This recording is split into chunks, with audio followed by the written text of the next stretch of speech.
காலையில இருந்து சாயங்காலம் வரைக்கும் நான் சாப்பிடவே இல்லைங்க. ஒரு முறுக்கும், டீயை மட்டும் குடிச்சுட்டு அப்படியே இருந்துட்டேன். பசியும் எடுக்கல. அப்படியே திங்க் பண்ணிக்கிட்டே இருந்துட்டேன். எல்லாரும் சாப்பிட்டாங்க. என்னோட சாப்பாடு மட்டும் இருந்துச்சு. காலையில இட்லியும், சட்னியும் வச்சிருந்தேன். அப்புறம் தான் தோணுச்சு, எதுக்காக சாப்பிடாம இருக்க? எதுக்காக நம்ம வயித்த காயப்படணும்? எந்த விஷயமா இருந்தாலும் எல்லாம் சரியாயிடும். முதல்ல சாப்பிடு அப்படின்னு நானே என் மனச தேத்திக்கிட்டு, அப்புறமா தான் சமைக்க ஆரம்பிச்சேன். நாளைக்கு தானே தீபாவளி. இவர் என் வீட்டுக்காரர் போய் இன்னைக்கே சிக்கன் வாங்கிட்டு வந்துட்டாரு.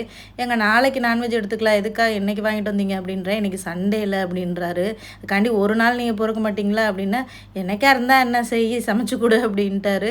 முறுக்கு மாவு எப்படி அரைச்சீங்க? மெஷர்மென்ட் சொல்லுங்கன்னு ஒரு சில பேர் கமெண்ட்ஸ்ல கேட்டிருந்தீங்க. எங்க அம்மா சொன்ன அளவு தான் நான் முறுக்கு மாவுக்கு வந்து அரைச்சேன்.